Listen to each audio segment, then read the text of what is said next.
Welcome back. Today is the NBA award episode. We are going to give everything from MVP to Rookie of the Year to Coach of the Year to the All NBA, All Defensive, All Rookie, everything like that. I am going to eventually, within the next week, have two videos because I predicted all this stuff, all these awards and stuff, at the beginning of the season. And I believe I did the conferences as well. This I'm recording this Sunday, so technically we are 81 games in, but there's nothing in this last game where most of the real rotational players for a lot of teams are out that's going to sway any of my answers.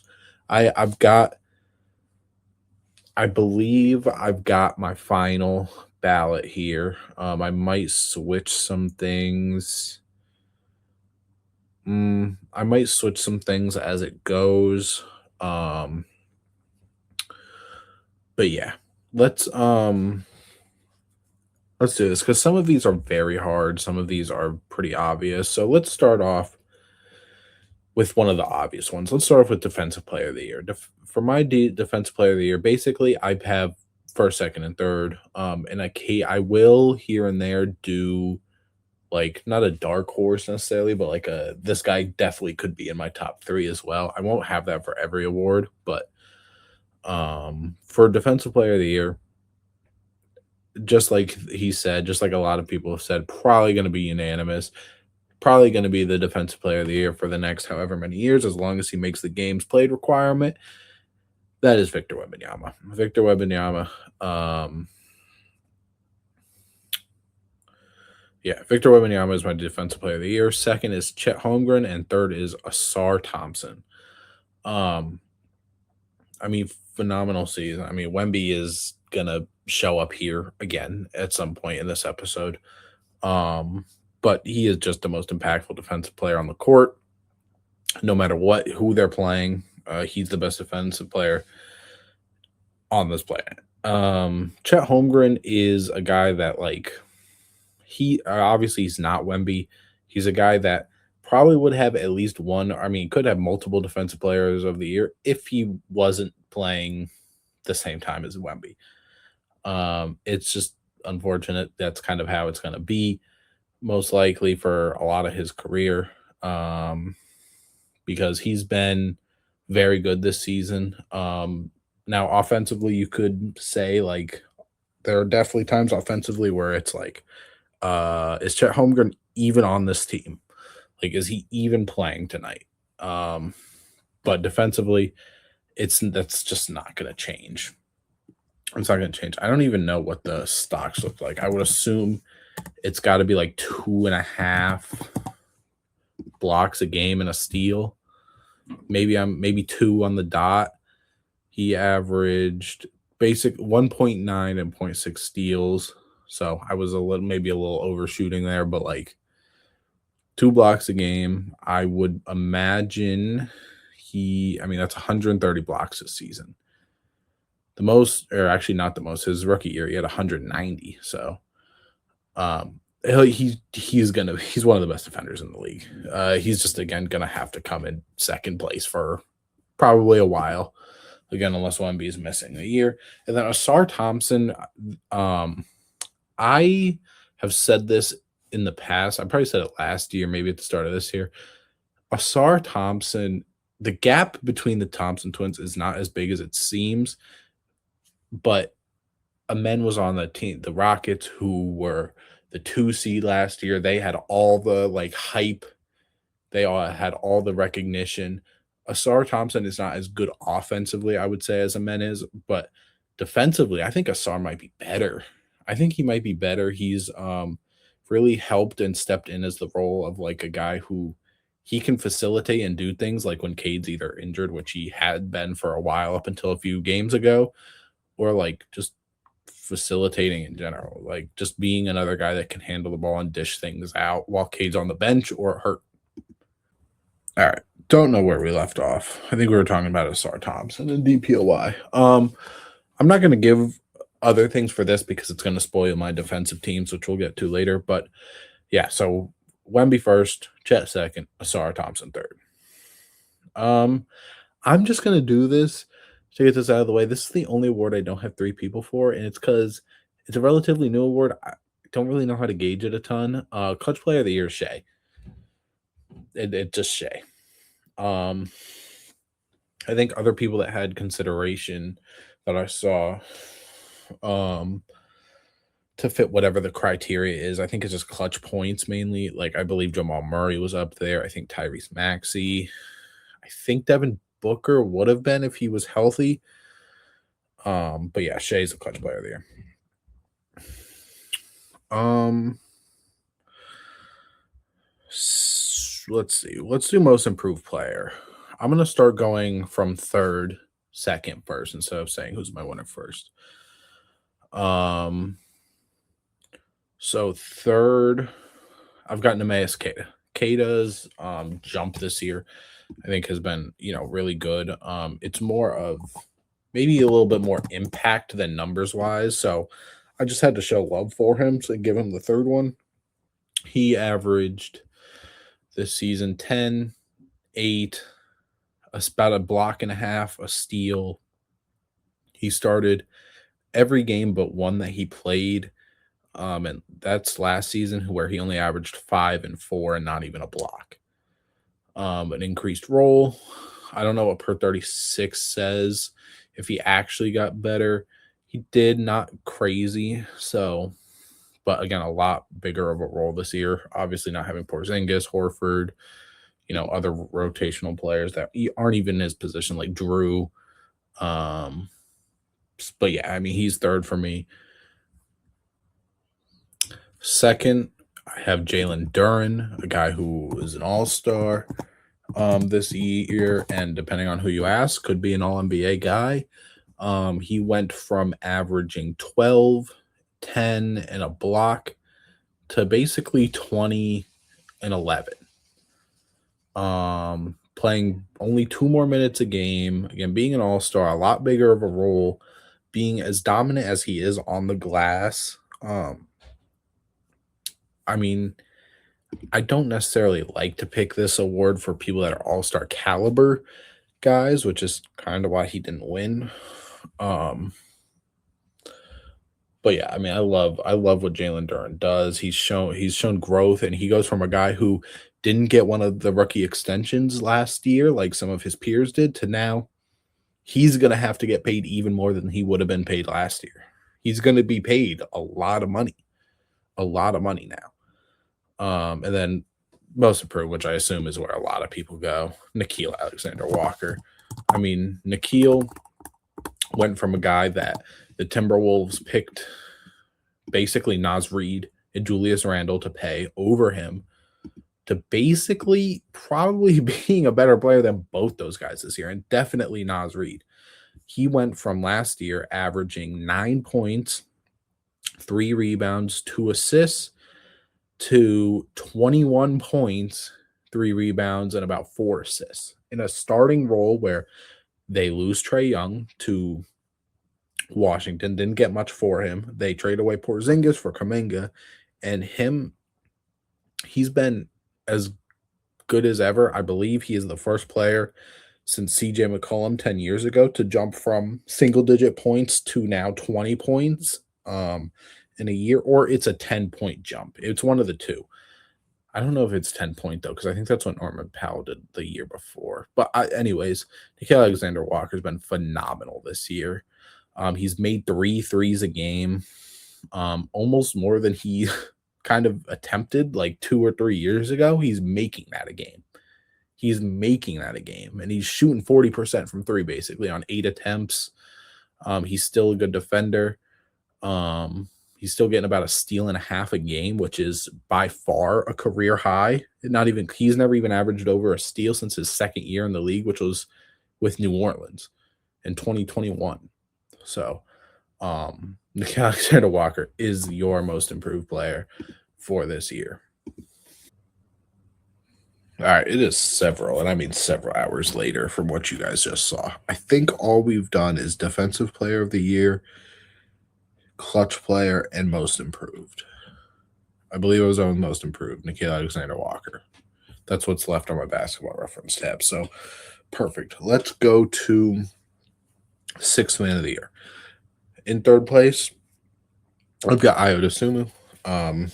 He one of those Bulls players that they were pretty much was too valuable for the Bulls to keep it and try and go in the opposite direction.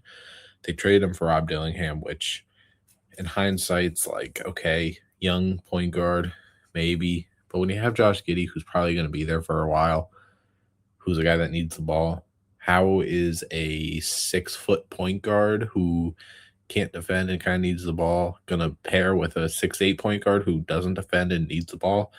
I don't know. But young player, so maybe at some point, who knows, someday. But then he went to the Timberwolves, and he was just as impactful, if not more impactful, in the second part of the season. And he's going to be a guy that I think that the Timberwolves aren't going to make the same mistake that they did with Nickeil Alexander-Walker, who we were just talking about.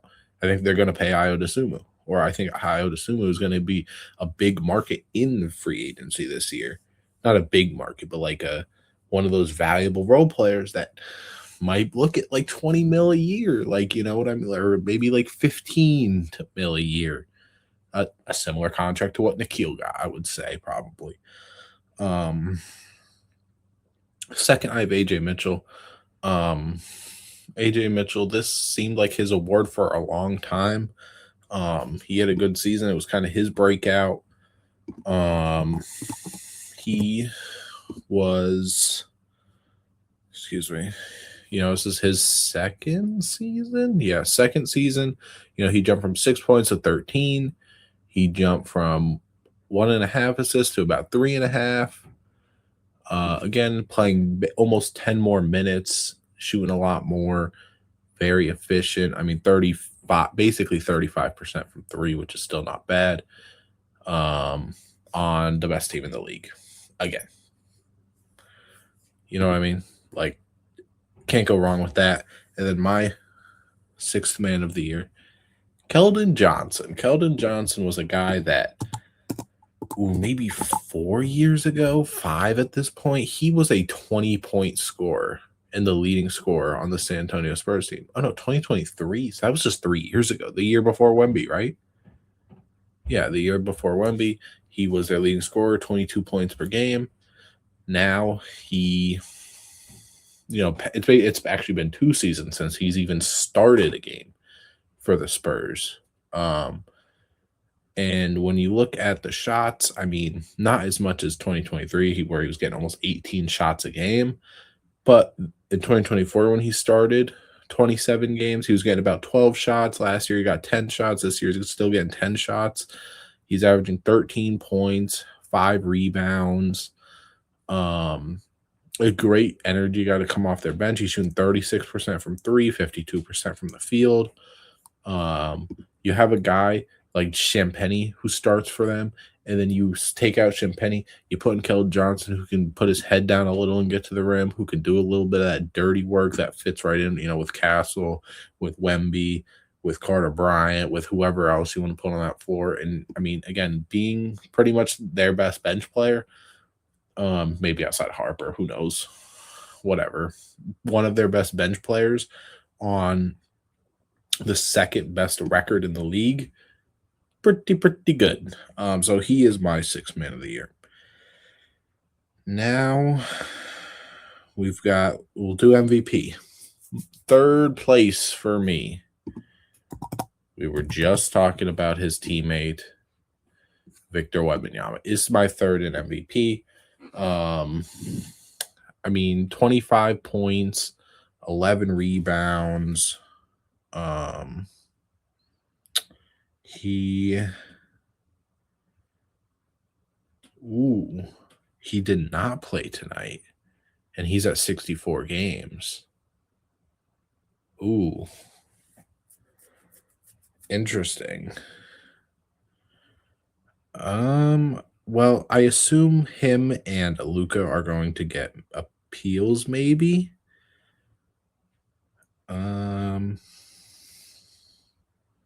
Did he really only play 64 games? That might throw things off.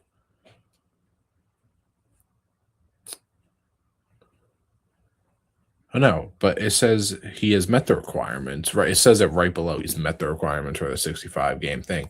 So I don't know. Maybe Basketball Reference didn't update the games from a few nights ago. I don't know. Says he does meet the requirement though. So he is third in MVP for me. 25, 11 rebounds, 3 assists, 3 blocks, a steal. Again, leading the league in blocks for the third time in his 3 seasons. He I mean, again, most impactful player on the court defensively. Offensively is no slouch. I mean, again, he's shooting 35% from three on basically 6 attempts. He shot 51% from the field. He did all that in 29 minutes. I don't even know what the per 36 would look like. Per 36 would be 31 points, 14 rebounds, 4 blocks on those same, obviously the same splits. The splits don't change. If he's playing 36, which is, what an average, I guess, superstar, all-star player would play.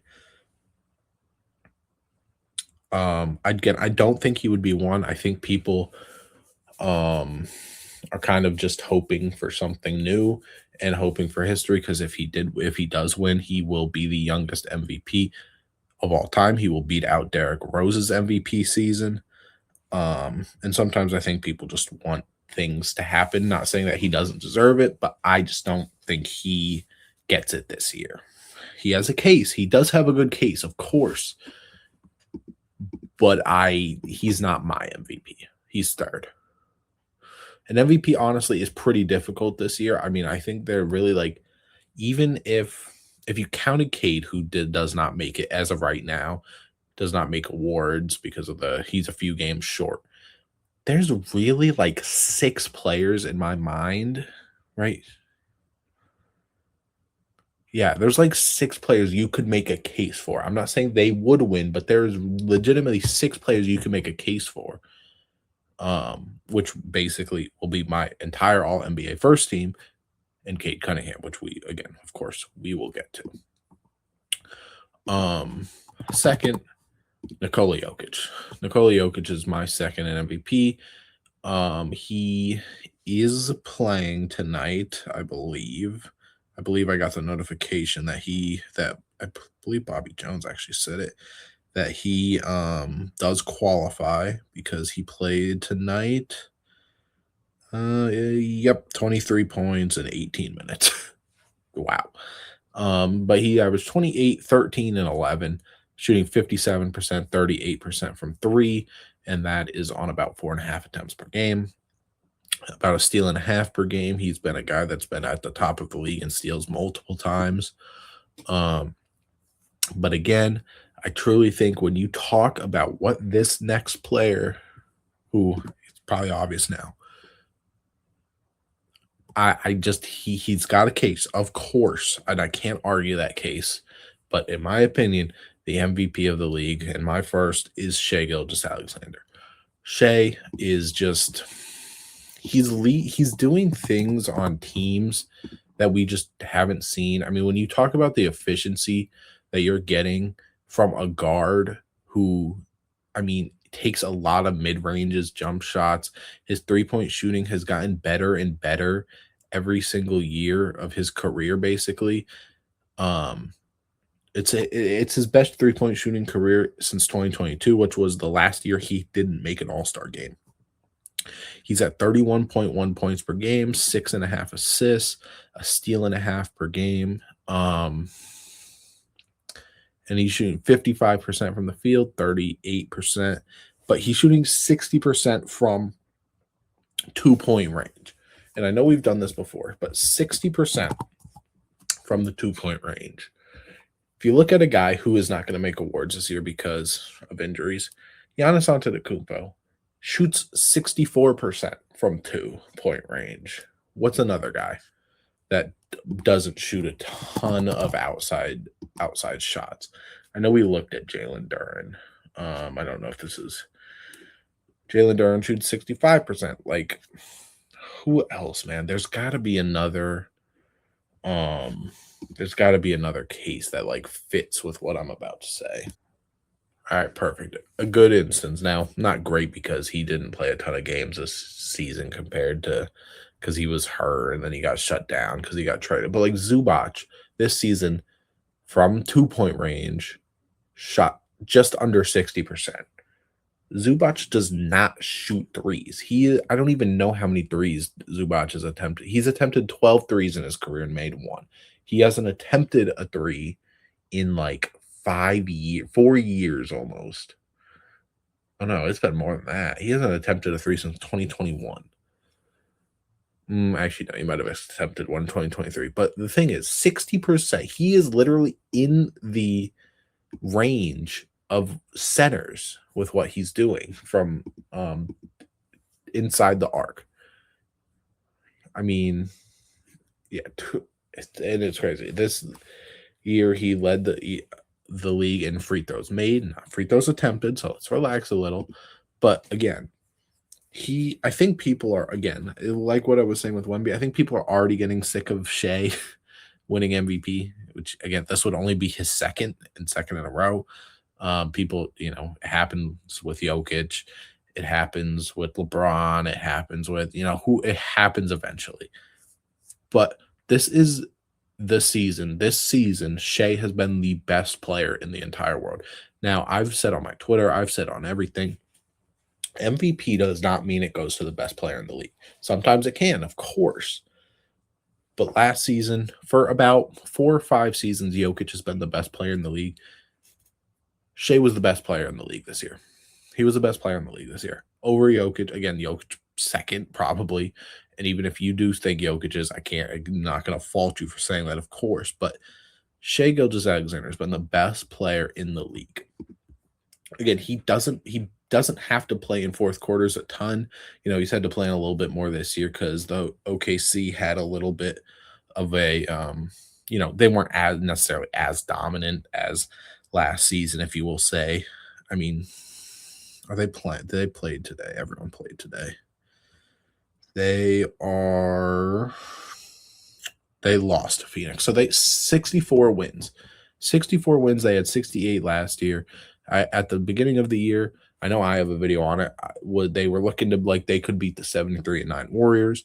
They didn't do that. Jada was hurt for a lot this year. They had a little, Shea missed a little bit more time than he typically does. Yeah, he only played 68 games last year. He played 76.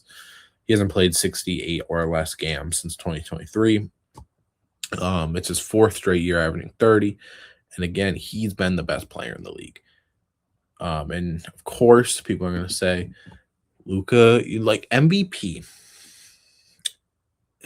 is about what you do from game 1 to game 82. Luka and some of like even Victor Wembanyama have had a really good last couple months, like better than what they've been doing for a lot of the season. People have short term, right? Like what you do for them right now, they're not going to remember what people were doing in game 4 of the season, in game 13 of the season, in game 28 of the season. A lot of people are going to be like, yeah, Luka averaged 40 for, was it a month, a week? I don't know. He's MVP. Again, everyone can have their case, but it is MVP does not necessarily mean it's the best player in the league. This year, to me, it was. And it does not mean it's a thing from game 1 to game 82. I don't care if you had a good month or an extremely good 2 months. I'm going to take the guy who I don't know. I don't know how to say this without being disrespectful, but it's almost like I'm not going to take if player A has been a 9.8 out of 10 this entire season and player B was like a 7.5, 8, whatever the number is. And then in the last month or two, they become a 10 or 11 out of 10. Consistency matters for MVP. It's one of the things that matters. And what you've done all season is if you have been the most valuable player all season long, Shea is my most valuable player all season long. That might not make a ton of sense how I explained it, and I kind of regret explaining it like that, but it's consistency. Consistency matters. So that's all the major. I'm sorry, coach of the year. Third, I have JB Bickerstaff. Again, Detroit Pistons have been the one seed for I don't even know how long at 59-22. Did they win tonight? They did win tonight. So they hit 60 wins, I believe, for the first time since 2006, maybe. Since Chauncey, Bush, the Wallaces, all those guys. And what JB Bickerstaff's done has been really great. But again, he is my third. Some people aren't going to like this because of who it's coming from. I've got, but yeah, I mean, what he's done with the Pistons is better than what a lot of coaches could do, right? If you talk about what the Pistons were 2 years ago, where they were 14-68 or whatever they were, maybe 16-4, whatever the number was, 14-16 win team. And now they're they just in 2 seasons, the season after they made the playoffs complete. Like they were the 6th seed, I believe. They had a good first round series versus the Knicks. And now this year they are the literal best team in the East regular season wise. That's got to get some coach of the love credit. It's got to get some coach of the year credit. My 2 is Mitch Johnson. A similar-ish reason. Again, the Spurs did not win tonight, right? There's about 2.5 minutes left in their game. They're down 8 to the Nuggets right now, so they could still win, but they're looking at right now 62-19. I mean, and Wemby, right, was going through a little bit of, he wasn't playing. He was coming off the bench. They were being cautious. I think he had some calf stuff where they were fearing, like, maybe is it Achilles? Is it, whatever. Achilles is like the worst word you could use in the NBA this season with all the Achilles stuff that we've had. But the fact that how he was able to deal with that, how he was able to, make his young players. Stephon Castle, there was an argument for Castle being an all-star this year. There was an argument. The fact that he was able to have De'Aaron Fox, who was an all-star replacement, who some people aren't really a fan of what De'Aaron Fox has turned into, but what De'Aaron Fox is doing is very valuable to a team because he is still the second to third best player on that team. He was, one of their 2 all-stars this year. And he still can show you he's that guy and drop 40 points. He can be the best player, second best player on the team. Or sometimes he's like, okay, you know what? Castle's got a 20-point triple-double. Things are flowing. He's doing whatever. Oh, Dylan Harper's got 18 points off the bench, man. Let those guys work. And I think that is really what matters for a young team. The fact that you can have a guy who is an all-star player, an all-star caliber player. Like what was De'Aaron Fox doing this year? Right.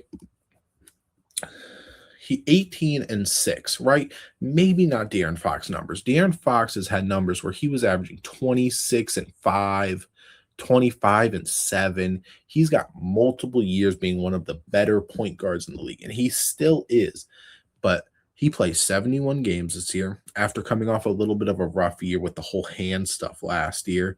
When he got traded from Sacramento last year, he was averaging 25-6. He went to San Antonio in his limited time and only averaged 20-7. And then this year, he's only averaging 18-6 because, again, the way that, and again, I'm also giving Coach Mitch Johnson for that. Hey, look at that. Castle's 1 assist away from a triple-double as I speak about him getting triple-doubles. Like the fact that you can manage having those guards, because, right, that was a thing when they were drafting Dylan Harper. They were like, ooh, do they take Ace Bailey? Do they take a different position? Because they've got their guard in De'Aaron Fox. No, they took the second best player in that draft, of course, and they said, we'll figure it out. De'Aaron Fox, who knows how long he's going to be here. But if he's doing things like this and still being valuable to where he can be an all-star caliber player, or he can be like, okay, the young guys are cooking, let me take a little bit of a step back, he's going to be on this team for a long time. Now that was a little bit more of a on De'Aaron Fox. Good job. Good for him. But Mitch Johnson comes in that, obviously, with who he plays and how he manages them and who he's playing in replace of Wemby. If he's letting the young guys do their thing while Wemby's hurt or coming off the bench, or just, I mean, Carter Bryant's looked really good the last little bit. Julian Champagne's been a bright spot in that team. I believe he passed Danny Green for the most 3-pointers made in the season for the Spurs. He's had a good season for them. Keldon Johnson, who we were talking about earlier, again, Dylan Harper, who will come up again later. Oh, we still have to do Rookie of the Year too. But my number one, Joe Mazzulla. I'm doing it. Celtic love. We're doing it. Joe Mazzulla for the Boston Celtics, 55-26. They did win versus the Magic. While the Magic were playing Paolo and Franz and Ron Harper, Luka Garza, and John Tajay. I don't know how you say his name. I apologize. Beat the Orlando Magic. So we're at 57 wins on a year where, to start the year, he did not have his best player. He did not have a top 5 player in the league in Jason Tatum. He did not have Jason Tatum. His best player, again, a top 5 player in the league, and he empowered Jaylen Brown to be, I'm going to spoil it, an all-NBA first-team guy, a guy that has an MVP case, a guy that, wow, he's a 1A guy, something that people were questioning. I can admit I did not expect us to be the 2 seed. No chance. I wanted us to head towards being bad this season instead of being a team that's like, we're going to be like the 7 seed, the 8 seed, like a play-in team, probably to lose one of the games, or maybe we win both games but lose in the first round.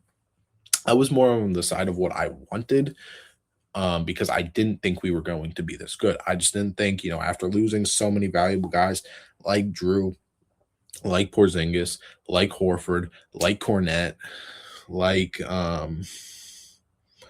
Xavier Tillman, I guess we lost in the middle. It's Simons, who we eventually traded for Vucevic, who hasn't been, I guess, what we were expecting. He's able to turn that into a 57-win team, and basically and then when he does bring Tatum back, now the Celtics, to some people who really look at the sport, I'm not sure how I feel about it, the favorites in the East. It's a quick turnaround. Tatum played, I think, about 15 games this season.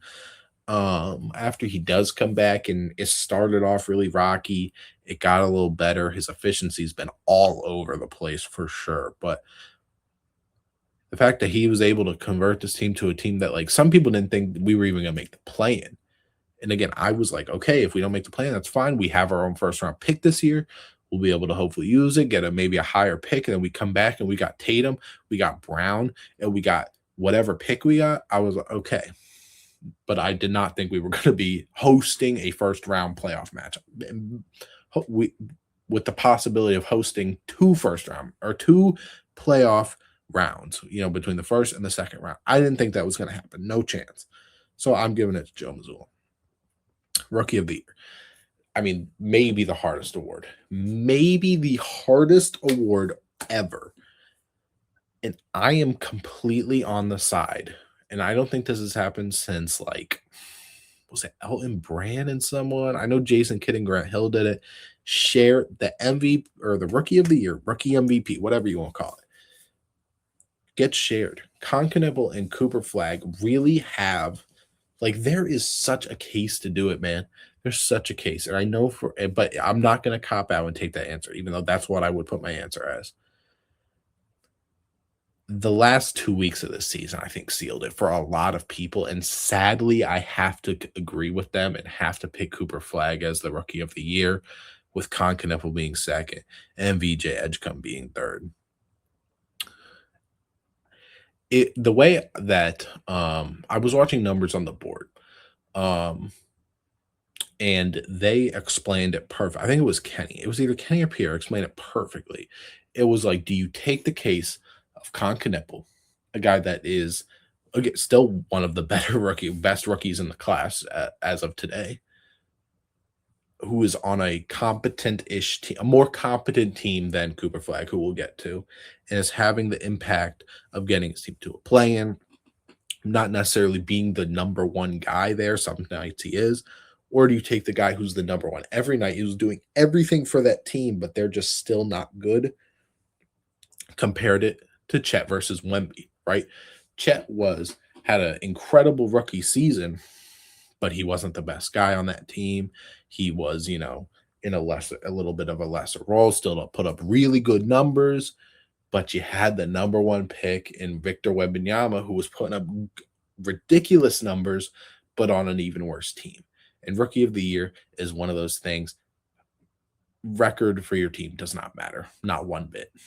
It could for some people, but I believe when voters are doing it, most of them are like, who's putting up the best numbers as a rookie? That's Rookie of the Year. So I see it anyway. I want to give it to Concanipple because I think he does deserve it, but Cooper Flag dropping back like 100 points in like 48 hours or 72 hours kind of seals it. He's had some ridiculous performances recently. So I would put it like that. But we're 36 minutes in. Let me get to my teams. All NBA first team. Shea, Jokic, Luka, Wemby, Jaylen Brown. Again, Luka technically has played 64 games, but a lot of people think he's going to be able to get that appealed. So I'm going to do it. If not, then we would find someone else, of course. My second team, Jalen Brunson, Jalen Johnson, Kawhi Leonard, Donovan Mitchell, and Kevin Durant. I mean, Brunson stays being probably the best point guard in the league behind Shea and Luka. Having the Knicks be the third seed. Yep. Right, because there's no way that Cleveland, I think, catches up to them being the third seed in the East. Even though the Knicks had a lot of rocky moments this year for sure, a little bit more than you would hopefully expect, he is still the guy over there in New York. Jalen Johnson is a guy that put up ridiculous numbers, who was doing it while Trae Young was there, not having the greatest season. Trae Young leaves. It was a little rocky, like I was saying, to start off, but he's figuring things out. The Atlanta Hawks are past the play-in pretty much, I believe. I don't know. I think Toronto, Orlando, it could still shift. Maybe they technically could be in the play-in. I don't know if they won tonight. Let's check. They did not win. They lost to the Heat, but the Hornets won. So Toronto won. So they might – I don't know what the tiebreakers look like, though. That's probably an Orlando loss. So they're going to be in the playoffs either way, I believe. I don't know if they'll be 5 or 6, but they will be in the playoffs. And Jalen Johnson, the guy who I believe has gotten the most triple-doubles by a forward in a season since LeBron in like 2017. He averaged 22, 10, and just under 8 on 49, 35 splits. How many total triple-doubles was that? I know it doesn't matter too much. He got 13 triple-doubles this season. 13 triple-doubles is ridiculous. Kawhi Leonard, one of Kawhi's healthier seasons as of recently, especially since his tenure in LA. He's been the man, even with the start of the season, the scandal or whatever that was happening over there. He still was one of the better players in the league, especially with obviously the people who missed out, like Cade and Donovan Mitchell. We said 28, 5, and 6. Again, the Cavs, kind of like the Knicks, had a lot of rocky moments at this season, but even with those rocky moments, Donovan Mitchell is still, in my opinion, the second best shooting guard in the league, and still deserves to be. I mean, there might be a case that if they don't get Luka on first team because of the appeals doesn't work or whatever, Donovan Mitchell might get first team All NBA, which I believe he was last season as well. And I mean, I couldn't argue it. If some people might want to put him over Jaylen Brown, I probably couldn't argue it. And then my last player on the second team, which I said 26, 5, and 5 for Kevin Durant, shooting 52, 41% splits. I mean, again, the Rockets have had some really rough moments recently, to where they've lost to some teams they probably shouldn't have lost to, or they, haven't been winning games that they should be winning, and they've just kind of fallen a little more than you would expect. They are the 5 seed, I believe. Yeah, 5 seed, 4 seed. I don't know again what the standings will look like. Still doing what he's doing. Kevin Durant is how old again? He is 37 years old. He's the oldest player in NBA history to score 2,000 points in a season. Um, he's my second team. And then third team, some guys we've mentioned already. Chet Holmgren, gave it to him. I kind of gave my spiel earlier. The fact that he is pretty much the closest thing we have to Wemby. His skill set's good. It just doesn't get utilized maybe as good as it should be. Jalen Duren, who again we kind of talked about in the most improved race. So I'm not going to kind of repeat that. Jamal Murray, who kind of felt like a guy that was never going to make an All-Star appearance, because it just like I don't know. There's just so many good guards. He made it for the first time, averaging 25, 4, and 7 on 48%, 43% splits, like, and leading the Nuggets. Again, the Nuggets, again, kind of like the Knicks and the Cavs, have had some rocky moments here and there, but they're the 3rd seed. They just beat the Spurs, I think, to confirm that basically for the playoffs. Um, Jamal Murray, this is his best season by far. Like, it is such a good season. The fact that he has been able to take over and do things, while Jokic has missed time and stuff.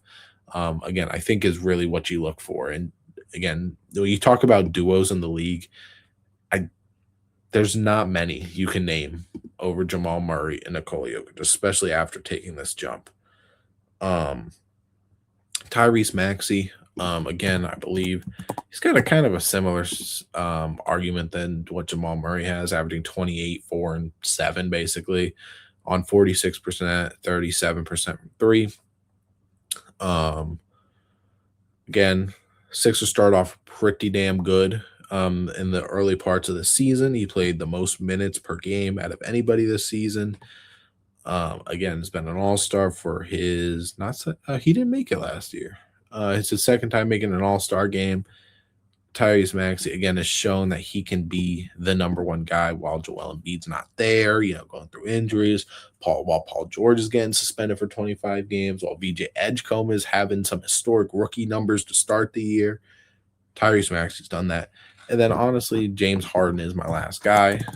James Harden, again, started off on the Clippers, who were like 18 games under or something like that. He averaged 23, 5, and 8 on 43, 37% splits,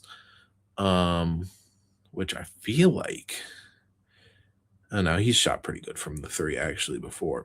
Again, with the Clippers, he was set 25 points. Now in Cleveland, he's 20 points. It's looked really good. I'm really excited to see what him and Cleveland can do this season. And he's just been kind of like Durant, just one of those steady guys. He is 36 as well. And the fact that he's still doing what he's doing, he can do it alongside Donovan Mitchell and make it work. He was doing it alongside Kawhi as he was looking good. That's what that's something you got to value. Defensive teams, again, talked about some of these guys, so I'm not going to go on a tangent too much. Wemby, Chet, Ausar, of course, top three in Defensive Player of the Year. They're all going to be there. Scotty Barnes, who, maybe the most versatile defender in the league, if you will. And a guy that, Toronto is not going to give up Scotty Barnes, bro. Scotty Barnes might be one of the hardest players to trade for, because if you get him in a scenario where he's going to be the second or third best player,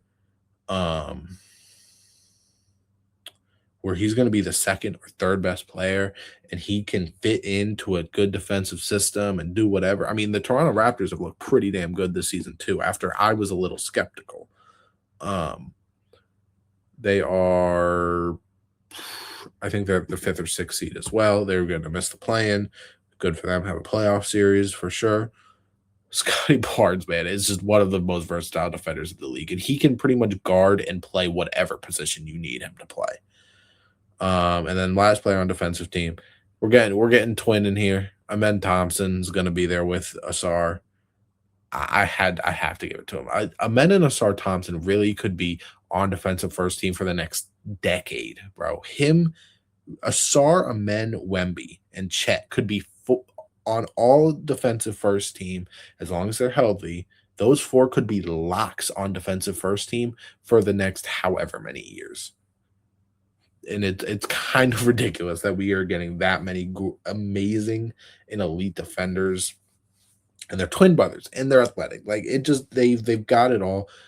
They get that jump shot. If they get, oh my god, if one of them gets that jump shot, they're top 10 in the league. I swear to you. If they shoot 36% from three on like 4 or 5 attempts a game in a season, and that they're healthy, they're going to be a top, maybe at lowest top 15 player in the league.